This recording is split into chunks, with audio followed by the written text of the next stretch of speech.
Welcome viewers to the fourth episode of Floodbox TV. I'm Manish Chaudhary, your host for today, and this is Sushant Sharma, my co-host. Today we have with us Mr. Ranjan Jindal.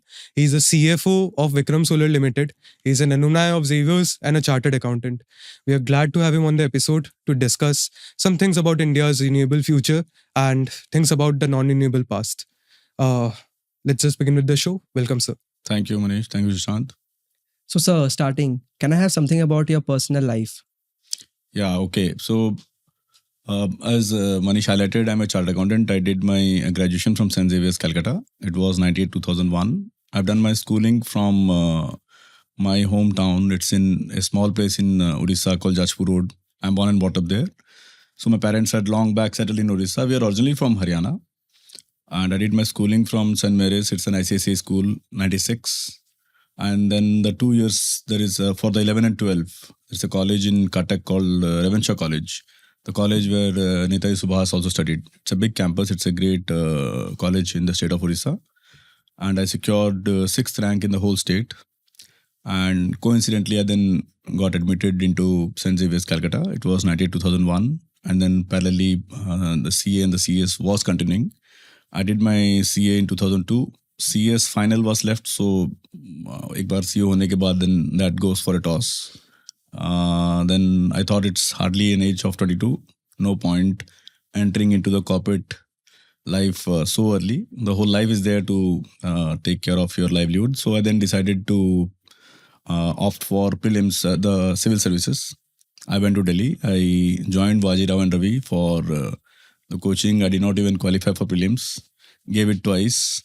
Came back 2004, went to a CA firm in Nepal, Kathmandu. Was there for about 6 months. So I felt like I will have to study the Nepal rules again. Came back again and then I joined a company in Bhadrak, Odisha. That company is now with Vedanta Anil Agarwal. So that company was Ferroalloys Corporation. I was there for about a year. A very, very great culture and very old company. And therein started my corporate journey. It was a difficult travel for me. I used to travel about 40 kilometers on a daily basis. Then I found that it's not going to sustain for long. And as you know, Marwari family, they tie up us very early. So I got married in 2005 at the age of 25. And then in the meantime, I got one opportunity for a company called Visa Steel. They had a plant in Kalinganagar, and Kalinganagar is about 7 to 8 kilometers from my hometown, Jajpur Road. So I joined there. I started with the post of deputy manager. I left Visa in 19 as the CFO. So Mr. Saran, the chairman there, and Mr. Vishal Agarwal, they gave a lot of opportunity to me and they found that I'm able to deliver. So I got a good opportunity there. Then for the next 5 years, I was with SR Oil and Gas, CFO there. They have got a CBM block in Durgapur. CBM is like coal bed methane, where you extract gas and then transmit it through pipelines. So I was there up till December 24, and Jan 25 I joined Vikram Solar. It's a year now in Vikram Solar. So for me, it has been a change in sector from steel to oil and gas, and then now renewable. All are challenging journeys, but a lot to learn for we as professionals, finance professionals actually. They have a gamut of activities to work into. It appears as if you're only handling finance, but you're connected to the business nuts and bolts. So that has given me a lot of base to develop. So 1 year in Vikram Solar has been great. I've handled the IPO in August 26, as you both know. It was my first IPO, but a great learning individually. Though I had seen the private equity market earlier, but this was a different journey altogether. So in a nutshell, this is what I am for the last 20-25 years in my professional career. So you transitioned from a non-renewable sector to a renewable sector. This is basically a 180-degree turn. Yeah. So what was your motivation to turn, and what has it been your experience like? Because I think they are two completely different themes and sectors. You see, this is a very pertinent question which any professional thinks while making a move as to whether a sectoral change will allow me to work or not. But let me tell you, as a finance person, the issue and the point which motivates us or that kicks us are the numbers. So if you have a grip on the numbers, then you understand the business. And my personal view is whatever sector it is, it has to commercially boil down to something making profits.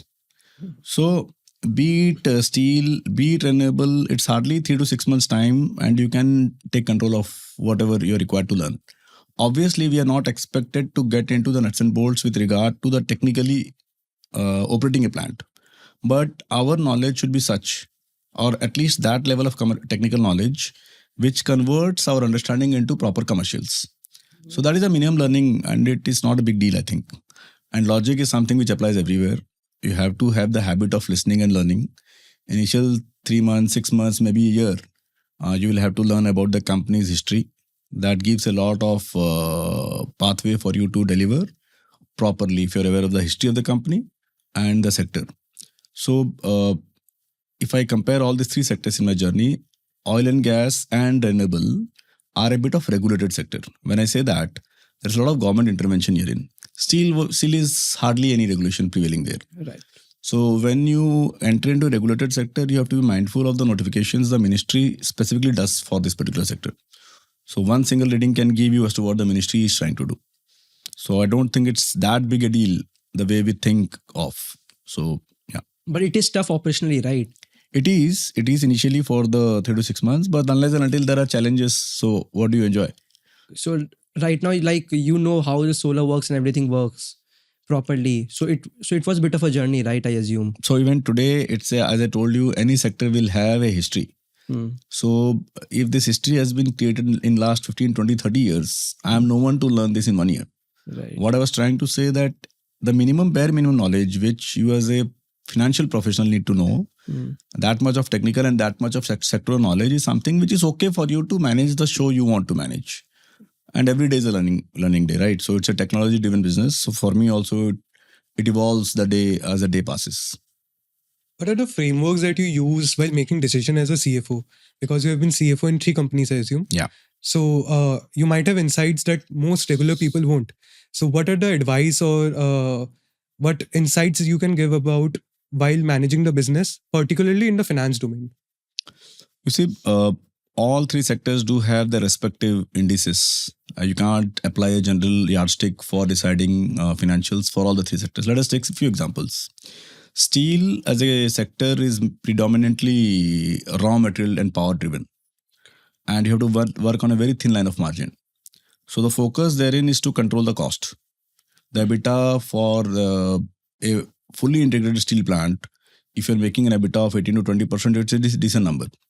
Okay. So the backward integration helps you to secure, say for example, when I talk about backward integration in a steel sector, it's like owning an iron ore mine. It starts from there.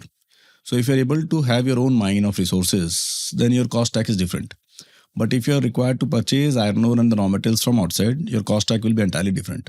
So therein what can save you is a control on overheads and the conversion charges. When I come to oil and gas is a very risky business. You need to spend a lot of money on the initial exploration activities, and which at times can convert entirely into a dead investment. And at times it can give miracles.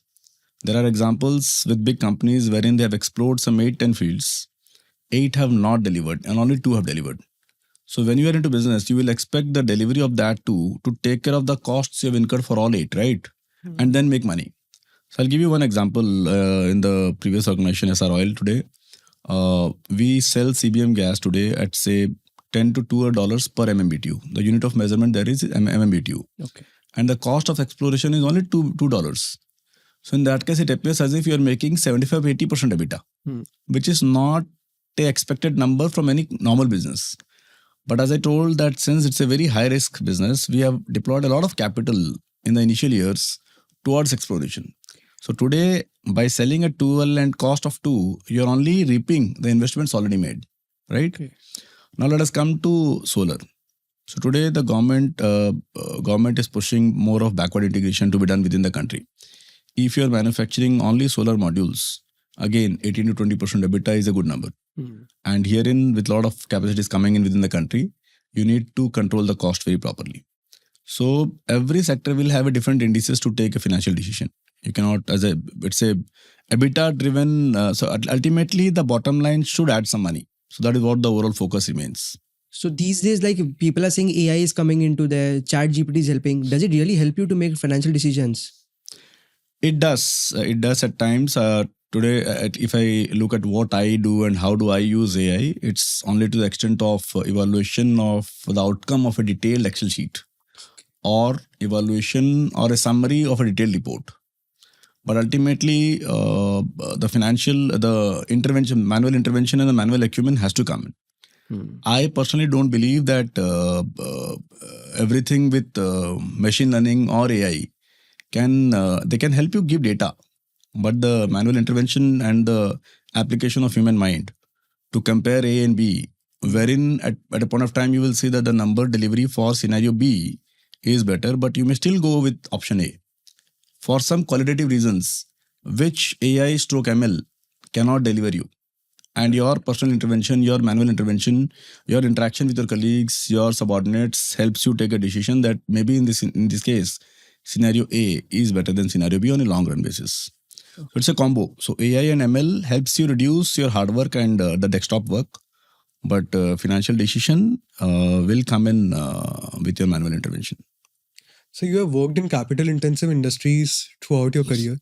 What are the key metrics that you use to analyze while making capital budgeting decisions or investment decisions? You see, with more of capital comes in more of debt.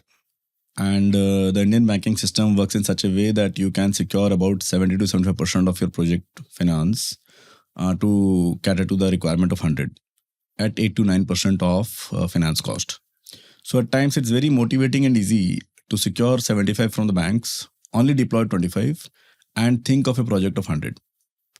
So, and I have seen difficult times wherein companies have gone into NCLT and IBC with the desire to over leverage themselves and not have a long-term sustainable business. At times, the government regulations also changing in the middle of the story, which we have seen coal blocks getting deallocated in 2014 for the power producers. So the two critical indices which I personally monitor before taking a decision for a long-term and a capital-intensive industry, one is the debt-equity ratio. Don't get forced into the debt so much that you carry the burden of interest and you're not able to deliver on the PL level. And second is the return on the capital employed. So these two indices will help you take a proper decision for a long-term capital intensive sector. Yeah. So currently we said that the world is in a very uncertain phase and taking long-term capital budgeting decisions is getting tougher, at least from my point of view, because nobody knows what Trump will do tomorrow, where the world is heading tomorrow. In uncertain phase, how do you make decisions taking in term the long-term picture? You see, nowadays and since last few years, the concept of ERM has become very prominent. It's like enterprise risk management. So when you're in a normal world, there are certain risks which you don't foresee today, which can be a risk going forward. So somewhere in 24, US as a market for Indian solar manufacturers was a very prominent market. Right. And in fact, we in specific, we did 60% of our top line in FY24 through exports to the US. Right. But 25, we did nil exports. 26, almost nil. So coincidentally, the Indian solar sector grew up well, and the demand in the country went well. So we are today catering entirely to the domestic market. So I agree that you cannot or you should not even rely on one single market fully. You should have diversification. We are exploring opportunities for other countries also. But when we talk about risk, you have to be mindful that any new decision you take should be backed by at least plan B and plan C. What if A does not materialize? Can I go to plan B? If you go to plan B, obviously there has to be some curtailment in the expectation of your returns. And plan C will have further curtailment. But at least I will not fall flat. So when I talk about the markets like US, if no one anticipated that with Trump coming in, the reciprocal tariffs will be so penalizing that you cannot even think of entering into US. So there are other markets. European Union is now evolving. Southeast Asian countries are evolving.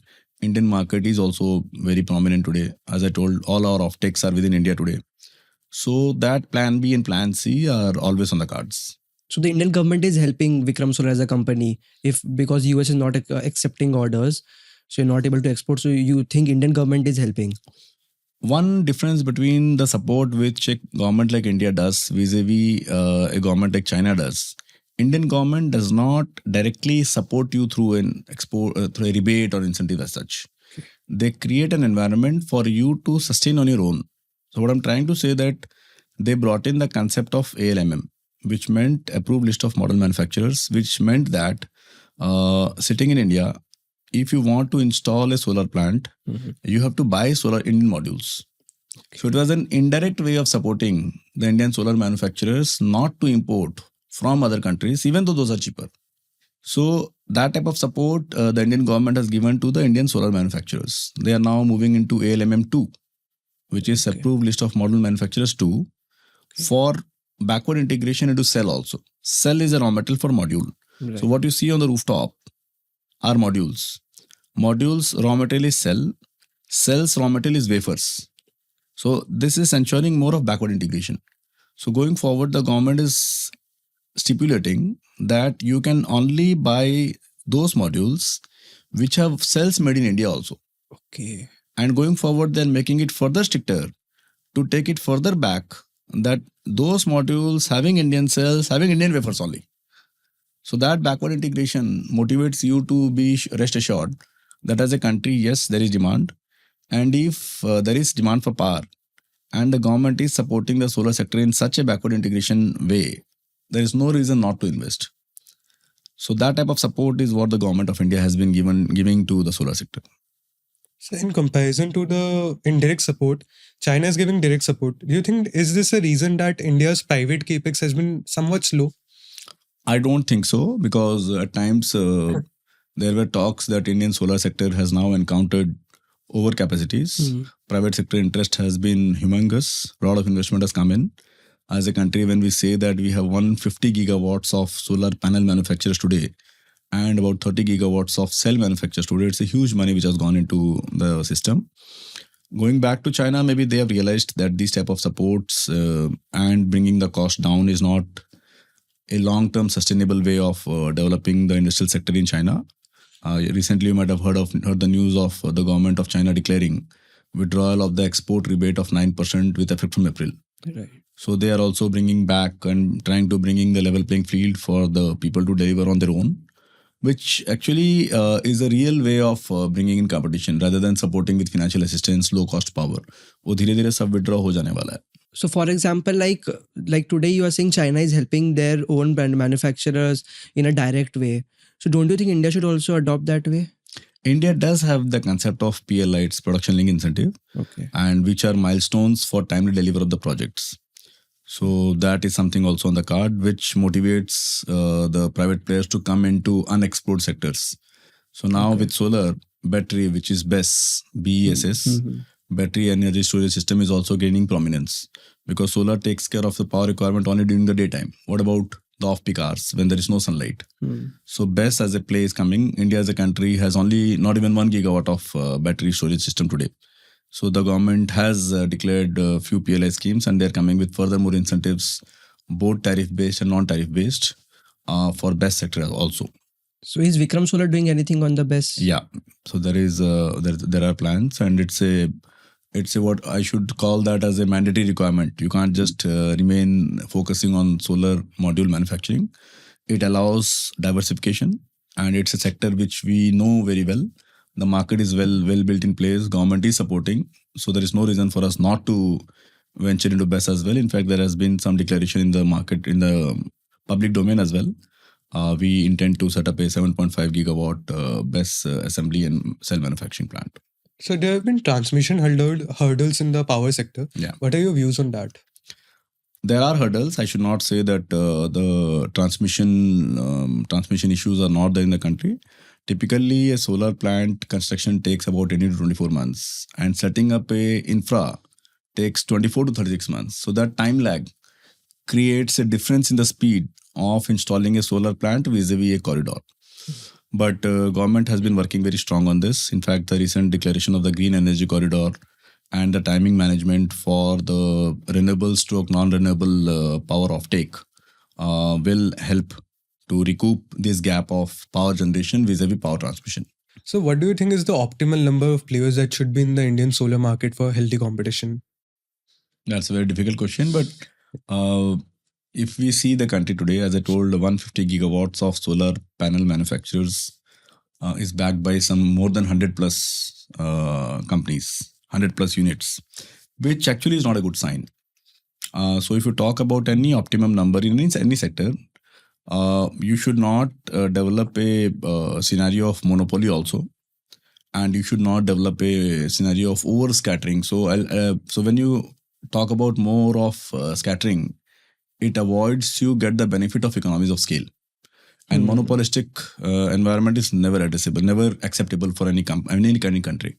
So I personally feel that with the ways the solar sector has evolved, and the way government is now pushing for cells being made mandatory to be manufactured in India, which is a capital intensive industry. Same is the case with wafers. 15 to 20 big players is a good number who can therefore deliver low cost products. Reason being, they will then be enjoying the benefit of economies of scale. Right. And concentration of the overall sector into few 15 to 20 companies can also motivate more of spending on R&D, which small players at time won't be able to do. And third, with more of R&D happening and more of economies of scale coming in, this sector can deliver good quality products at lower cost. So there won't be compromise on the quality, and in parallel there will be reduction in the cost as well. So I personally feel 15 to 20 big renowned groups backed by quality strength should monitor the sector. So can we see M&A activity happening in the sector in the future? Going forward, yes, we are also hopeful of that coming in, and let us see how the time evolves. But unless and until these small players go for further into backward integration, it's an automatic filtration. They have to be out of the sector anyways.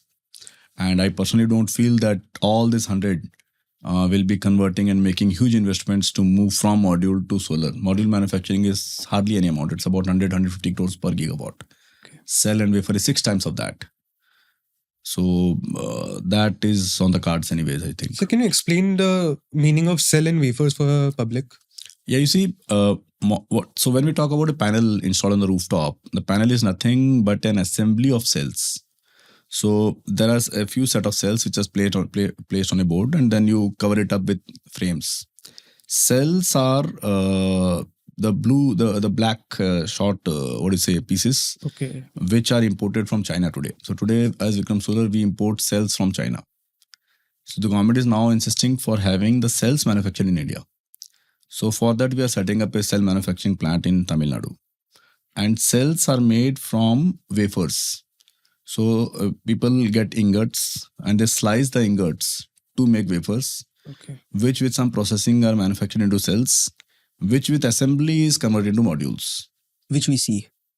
which we have today, which we Okay. see on the rooftop. Right. So cells are those cut pieces which are assembled to make a module.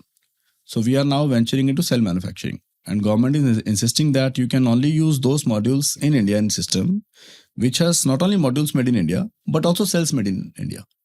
Okay. So today, the Chinese cells which are coming in to assemble these modules will not be allowed going forward. And for this cell manufacturing, you will be importing wafers from outside India. Till the time, the country has its own wafer manufacturing facility, Okay. which the government has now stipulated that from June 28, you can only use those modules which will have Indian cells backed by Indian wafers. So they are slowly and gradually ensuring that the integration is done within the country to secure the energy security and to secure that I'm not dependent on third countries for my growth story for industrialization, which has power and energy as the foremost requirement. So basically by 2029, we might see full backward integration in the sector. Yes, But won't that increase the cost? it will for the timing. Okay. So as I told you, with scale coming in, the cost has to come down. Okay. So today there is cost disparity. So you have to take a call as a government that am I okay to live with an increased cost for a time being to ensure security of long term. Okay. So as a country, if you're able to ensure that the entire value chain for solar is within the country in next 5 years, and for these 4-5 years, I will see some ups and downs in the cost and the overall power cost. Ultimately, what will happen? If the solar panel cost increases, the power cost will increase. It has to fall through. ultimately the consumer who consumes the power. Hmm. But if today the cost of solar power is 2.5, with this chain, even if it becomes 3.5, it's still less than thermal power of 7-8 rupees. Okay. So there are two things. One, this 4-5 years, let me focus and get fully backward integrated setup in the country, which may see some hiccups in the cost. And post 2030, I'm stable. I will have 100-150 gigawatts of fully backward ensured integrated solar capacity, which will then take care of my energy requirement for long term without being dependent on countries outside India. So you believe in renewable energy, solar is the cheapest and best? It is. It is. So today, if you believe the Indian story, if you believe that India as a country will deliver industrial growth, obviously industrial growth will be backed by power. And within power, the most sustainable and the lowest cost is solar. So if you believe in Indian growth story, there is no reason not to believe the solar story also.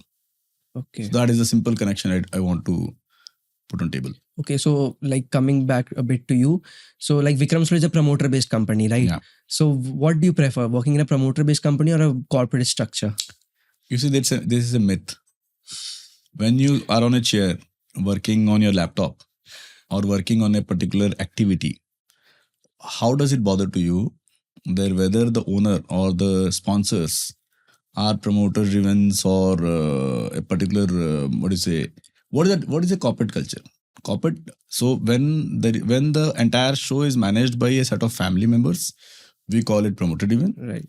And when the same set of affairs is managed by public at large, we call that as a corporate culture in normal parlance.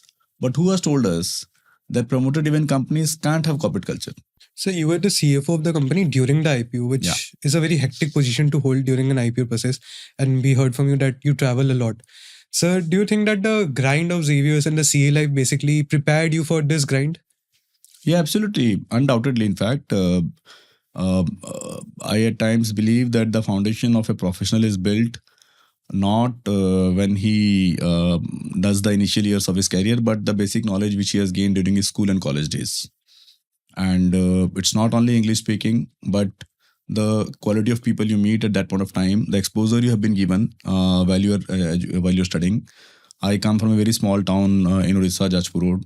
So the learning which I got in a St. Mary's convent school, which helped me develop a strong English at times, which people from small places are not able to take up, backed by a open culture, which for me was a cultural shock when I came from Jajpur to Calcutta and joined St. Xavier's.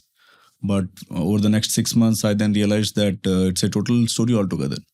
And the base and the interaction, the openness you deliver, the public speaking you deliver in an institution like St. Xavier's was different. So that helped me a lot. And CA that way, CA does not have a regular daily class going concept. It's like study at home, deliver the exams. So CA as a profession helped me garner the tactics of the balance sheet and the profit and loss account and the financials in detail. So that helped me a lot. What advice would you like to give to 20-year-olds like us? So don't just restrict yourself to books. This type of activity of meeting professionals will help you a lot in developing your financial acumen. Understand as to why a particular change in the finance bill has come in. Don't just go with what the number outcome is. If you understand the rationale as to why this particular change in law has come in, will make you expand your financial understanding more.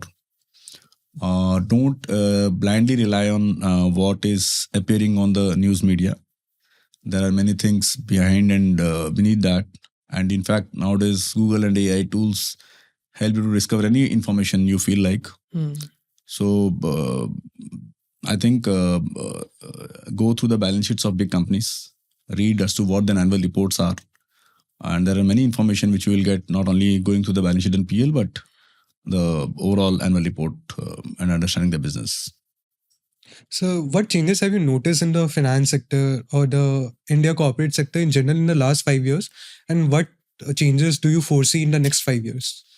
Things have become very dynamic, and at times you will have to take decisions immediately, even though you don't have a proper working as to what would be the final outcome of this particular decision. Your gut at times says that I should be at least 80% correct to whatever I think. And even if you believe that 75-80% is what is delivered, then what is being presented to you, you are required to take the decision upfront. Because the delay in decision making can cost you -20 also. Right. So that change has come in. And second, the tools which have come in and the various type of understanding of the sector has come in with, as I told you, a very dynamic environment. So that was not so simple and not so fast some 5 to 10 years ago. Third, lending has become very smart now. Indian banking system has evolved very strong. Project appraisal for project loans has gone into further depth. Indian lenders now go deep into the subject. You could therefore see that in the last 5-7 years, the NPAs and the GPAs have come down drastically. So the quality of lending has improved. Only strong companies with very strong fundamentals are being extended credit facilities. So that has evolved a lot. Indian market from FIIs, the foreign institution investors do look at Indian market as a very big market for the returns to multiply. We have seen instances wherein good returns have come in on a very short span of time. So this was not the story when the overall financial sector evolved post the Lehman Brothers issue we saw in 8-9.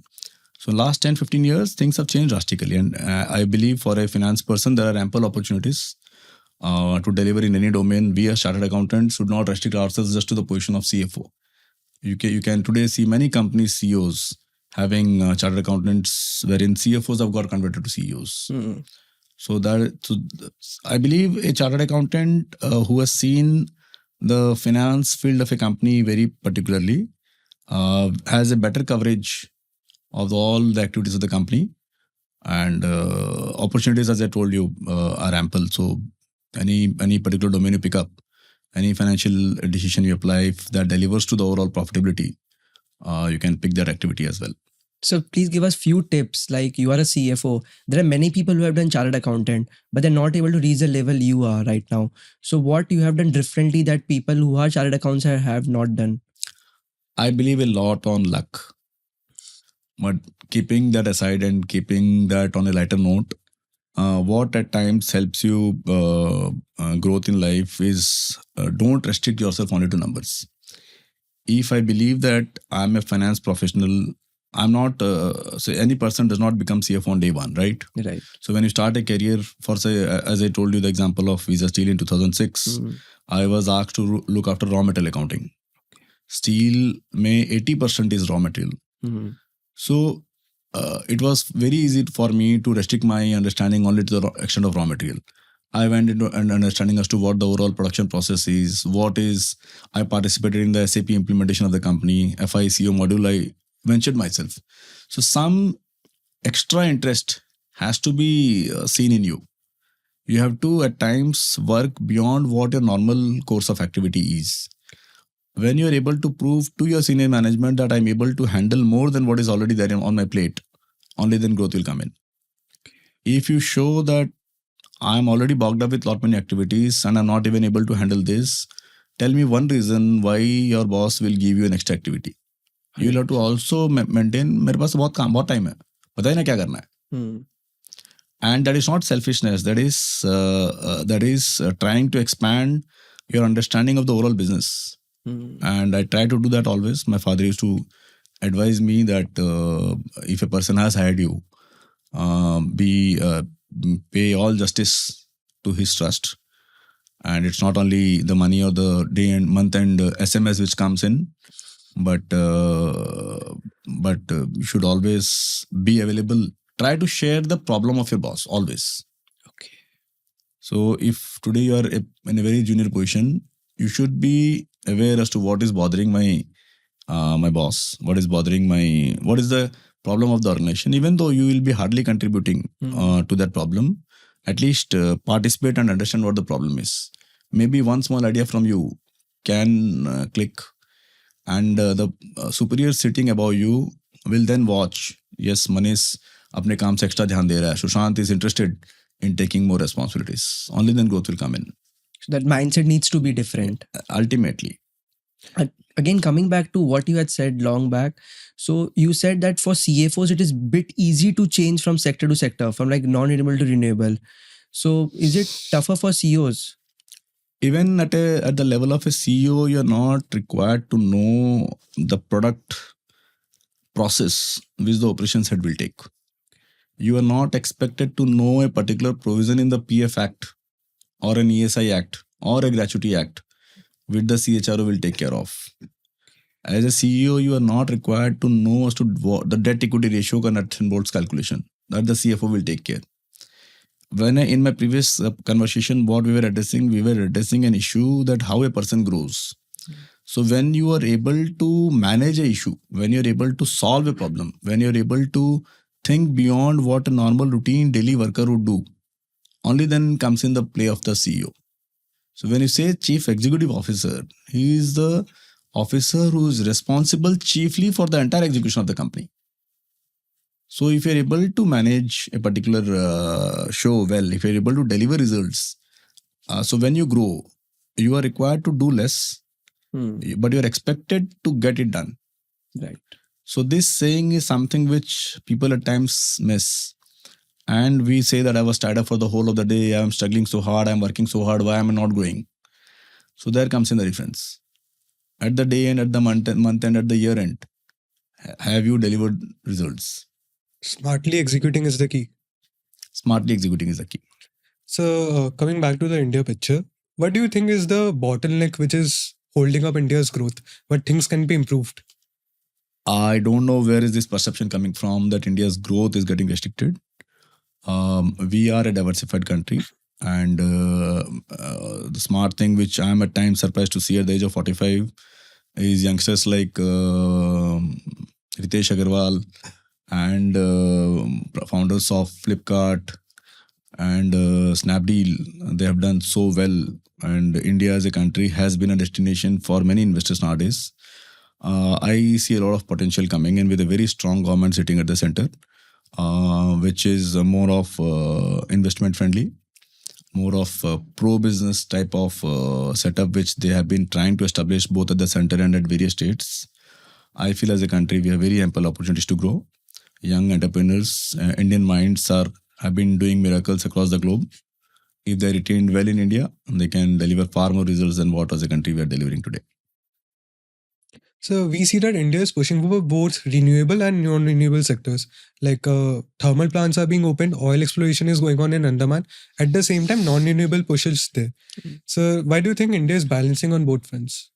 It is required. You see, if I talk about numbers as a country, we have some 510, 520 gigawatts of power generation today, of which about 50% is 250 to 60 gigawatt is non-renewable, is renewable. So this 50% was hardly any number in 2015.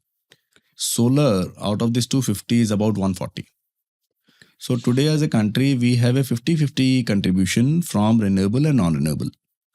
And when I say that, we were a coal-dependent country up till now.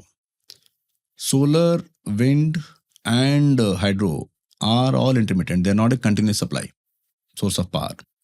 So till the time we are able to ensure that through solar and with through BESS coming in, through batteries coming in, we are able to ensure a 24/7 power supply. Government has no other option but to rely on this coal-fired and oil-based, natural gas-based power plants also. How long will it take for solar to totally take on the full system? So with the numbers which the country is now talking about, that today the overall generation which is at 500 is expected to reach to 750 in 2030. And the overall number of 250 for the renewable is expected to reach 500. So the combination of this 50-50 today in 26 is expected to become 70-30, 75-25 in 30. So this going forward is expected to gradually reduce. Okay. Yeah. So that time you feel solar and wind energy will take over. I don't think entire 100% is something what the government is also targeting. Why? Because coal-fired east of India, sitting in east of India, today we have abundant coal supply here in Jharkhand and West Bengal.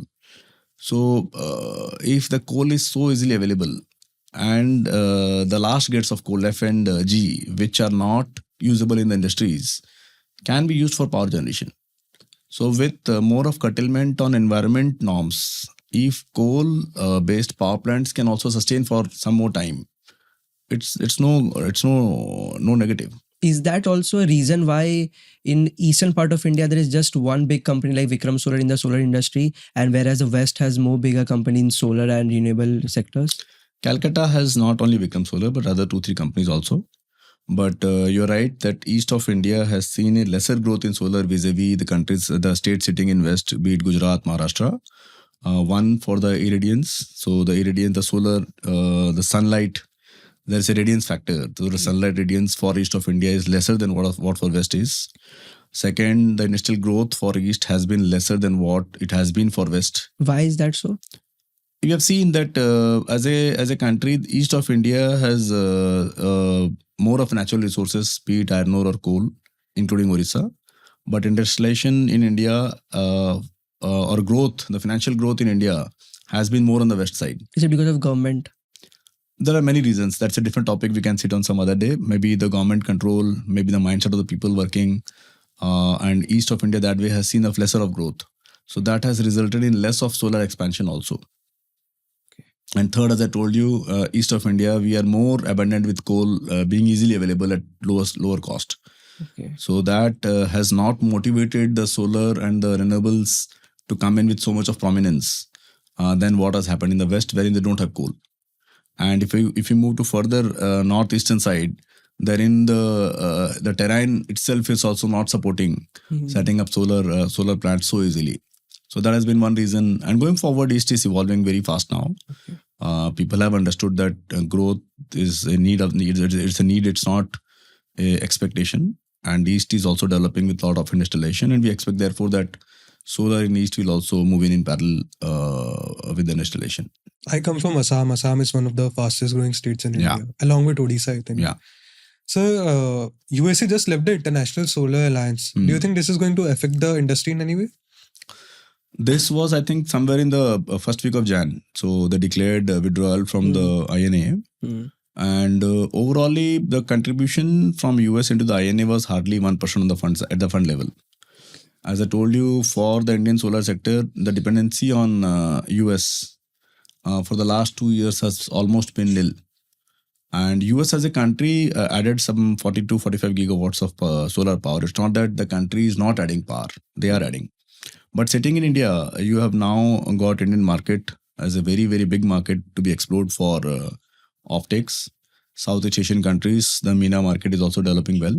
European market is one big opportunity we expect to come in fast. So I don't think US withdrawal from INA is going to affect the Indian solar market that big. So what is Vikram Solar doing? Because as you said, 60% they used to generate revenue through exporting to US. So are they exporting new markets? Yeah, we are exploring. Okay. So what does Vikram Solar, do you think, does better than its competitors? As I told, going forward, 15-20 players will rule this sector.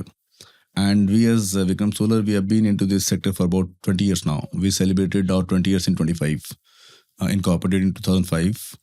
And our focus always has been to be the first mover in any particular change in technology, any new innovation you are able to do, which helps to bring down the LCOE, which is the levelized cost of energy.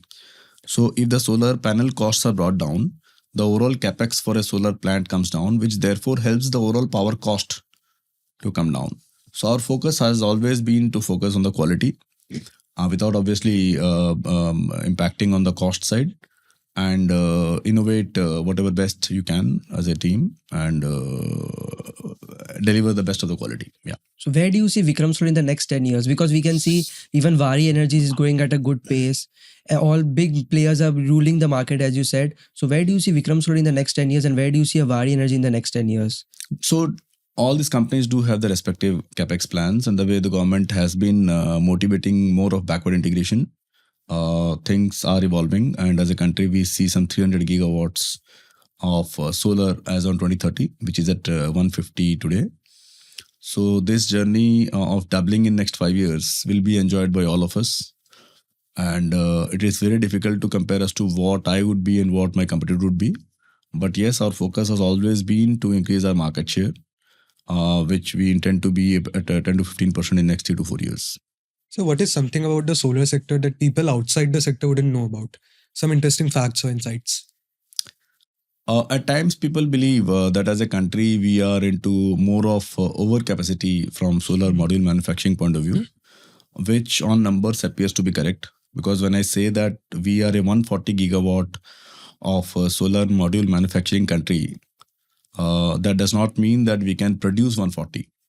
So 140 is the plate capacity. So 140 effectively on the country average can produce only 70 gigawatts. It's a 50% generation. Okay. So this is on the demand side. This is on the supply side, sorry. So you can deliver 70 gigawatts of solar panels each year as a country. And when I talk about the demand, we saw the numbers that FY26 as a year, we need some 45 to 50 gigawatt of power plants. So this is the demand side. When we say that, this 50 gigawatt is on the DC side. When that converts to AC, it becomes 1.5 times more. Okay. So the demand therefore becomes 70 gigawatts. So there are three numbers now. You need 50 and you have 140. So this 140 can actually deliver 70 and this 50 actually needs 75. Okay. Could I make that point? Yes. So in that case, the overcapacity hangover or the overcapacity concern is not that serious. That is one. And second, as I told, this 140 gigawatt is flooded by lot many smaller players who, when asked to backward integrate into cell, which is more of capital intensive, may be filtered out. Not everyone will be keen to convert or to add a cell manufacturing and a wafer manufacturing also. Okay. So this hype of overcapacity, I think over next 6 to 12 months, max 18 months, is going to show the real picture as to what the solar sector as a country is. So for like wafer integration, Vikram Solar will also need to come into wafer manufacturing. So you as a CFO, in your budget that you prepare every year, is there a kind of a fund that you are keeping aside from now on, or what are you like? How are you looking upon it? So each year, in the beginning of the year, we have an annual business plan, which takes care as to what cash flows I'll be able to generate from the operations, what is the requirement from the capex side, some money coming in obviously from the loan side. So you need not keep the money parked today for an expansion you want to do in 28, because anyways these 2-3 years you are also requiring capital. So it's a proper mix. You have to do that what capex plans we can handle, and maybe at times whatever operational profitability you have assumed is not delivered actually. So in a base case, I apply a 20% sensitivity to that as well. Okay. That even if not 100, if the team says 100, even if 80 comes in, I'm able to manage this cash flow requirement for the capex programs also. And then we jot down and then we trim our capex programs accordingly. So sir, like companies, like they get tender orders, they like sign tenders for like big solar parks, as we can see government is pushing. So is the process smooth? Yeah, it is very properly and very strongly driven, and all these tenders which the government companies do float motivates more of localization, more of indigenization of the products you use. So they have defined class A, class B. So you have preferred more if you are in class A, which therefore means that you have got more of indigenization, more of domestic products being used. So that is the process part. So it's a very well set up process. There is a date fixed for the auction and bidding. There are qualifying documents, qualifying criteria for companies who can participate in the bidding process. But from our company's point of view, so whenever you are into a manufacturing business, you have a segment of the markets. So these type of clients wherein you have long and big volume tenders, these give you scales, but margin wise, very small, a lesser margin. So in parallel to compensate that, you develop the distribution business, which is B2C. So B2C is a retail business wherein the volumes will be less, but that helps you expand your margins. So this proper mix of B2B category, wherein you have scale but lesser margins, and B2C category, wherein you have lesser volumes but bigger margins, is a mix which you need to decide. So you are present everywhere, you get scale of offtake, and on a weighted average, your margins are also taken care of. So that is a framework we normally work upon to handle this type of long-term and big value contracts. The right balance is required. Exactly. So you led the company towards its IPO last year. What advice would you give to small cap companies who are in the process of their IPO journey? I believe what I realized and what I learned in this entire process is the perception. So there are many. So investors don't have much time to devote. There are a lot many IPOs lined up. Any point of time, don't believe that this is the right time for me to list the company or this is not the right time. If you go in the search of a right time or the right moment, you will never be able to get yourself listed. So you should always focus as to what is the message which my company wants to give. If there are 10 companies in this sector, you should know the weakness and strength of them also. People may ask you questions without naming, but you should be clear and aware as to what the investors are talking about. So the way you prepare for your company, you have to have similar preparation for the strengths and weakness of the other companies also. So that therefore gives a confidence to the investors that this person or this company is aware as to what problems other companies have faced and what mitigation do they have in their mind to take care of the concerns. So the messaging and the perception as to what my company is and how my are different than what others have done, and also how I will be able to take care of the problems which others have experienced. So that type of addressing gives more of a confidence for an investor. And second, they never want surprises. Okay.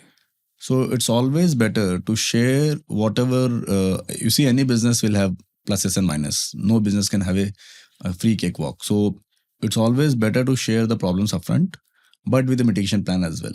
So if you don't share a problem today and then you come up with the news later on, that kills a bit of confidence in what you're saying. Okay. So these 2-3 factors and regular interaction, regular messaging is something which we should all focus upon. Even though investor is not keen to even invest in a company prior to IPO also, no harm in regularly interacting with him. Maybe your knowledge can help him somewhere else. So that's fine. Okay. So like to help our viewers, can you explain in very raw language how does IPO work? Like कब merchant bank के पास जाना है, what to do next, and after a company is listed, what is the difference as a CFO you need to play? One, on the process, it's not that simple. But yes. Can you explain that process for us in brief? I'll do. Yeah. So you have to, you go to a merchant banker, and the merchant banker first assesses as to whether the company does have history of profits and whether the plans which the company intend to bring in are worth taking it to the market, because the merchant banker also does not want a failure mandate. So you need to identify the merchant banker very strongly, who will understand the sector, who will be able to pitch your business properly. Then you start working on the information memorandum, the draft hearing prospectus, the DRHP, which then goes to SEBI. SEBI has a few round of queries and questions, and then they come up with their responses. So incorporating the responses with further developments, if any, you then file the revised DRHP, revised RHP, and then amendments, if any, in between. And in the meantime, you start interacting with the lenders. So with the investors, you try to explain your company. And in the meantime, you also fix the issue size as to what the issue size is, what money do I want, with a proper capex plan as to what is the deployment of this money going forward. So that would be the object of the listing, the IPO. And you have to use the money only for that object very specifically. So investors then start showing interest. Obviously, the entire exercise is managed by the merchant banker. And going forward, you then fix the anchor book when you come close to the listing. So 30% of your book has to be anchor, and the balance 70 goes for QIB, retail, and HNI. These anchor investors do have a lock-in of 30 days or 90 days post-listing. So for the first 30 days, they post the 30-day expiry, they can dilute the 50%, and the balance 50% can be diluted after the expiry of the 90 days. So then comes fixation of the price band, which in consultation with the independent directors, which SEBI has also become very stricter now for fixation of the price band. You have to value your company very properly. The price band then goes into the market. 3-day window is then fixed for the company's listing. You have to do proper road shows. There are many markets over and above Mumbai. People have now started focusing a lot on markets like Surat, Ahmedabad, Rajkot, and Jaipur. So that helps you create visibility. In fact, in our case, we got highly oversubscribed. That was a good result which we could deliver. So that the overall process is, and once the money comes in, then the allotment basis of allotment is fixed prior to that, and post the funds being received into the escrow account, the allotment of shares, and then approval of then you go to the board directly. So that is the overall process, and once you're listed, you need to publish your results each quarter. So once the quarter is closed, within 45 days thereafter, you have to publish the results, and that's a silent period. You can't meet the investors during those silent period. Post the end of a quarter and publication of the results. That is technically called silent period. And post listing, has the life changed? Yes, the visibility has increased, the answerability has increased. So these quarterly accounts are being monitored very closely, and in fact, it has brought in a lot of a change in working style as well. You are now clear that okay, I'm answerable to a lot of external world now. You are being watched now. Lenders are very comfortable. So your capex plans are known to the world. So there is nothing under the carpet. It's all transparent.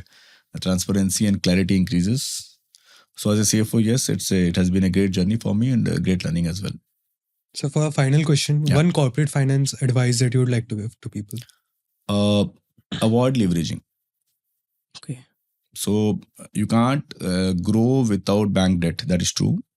But the right measure of the debt equity and the extent of leveraging can be a big reason for a company's growth vis-a-vis failure as well. So you have to decide that if I intend to grow, so that growth should be backed by how much of borrowed capital is the real determination of your growth journey. Or else today it may appear very easy for securing debt, raising facilities. But if you don't have clarity on a very, very conservative basis to serve the debt and make money for the shareholders as well, it is going to be a difficult time going forward. So that personally, I believe that aggression is fine, but the leveraging extent needs to be determined very, very conservatively. That's an excellent advice, sir. That's it for all our questions. Thank you for coming on our show. It was delightful talking to you. Thank you, Thank Shant. you, sir. Thank you, viewers, for watching our show. Coming with episode 5 soon enough. So can you please ask our viewers to subscribe our channel? I'll do that. So Manish and Sushant are doing a great job. So youngsters are really trying to learn a lot, and they're trying to bring people like us to interact with you all. So I'll request and personally recommend a subscription to your channels very, very closely. Yeah. Thank you so much, sir.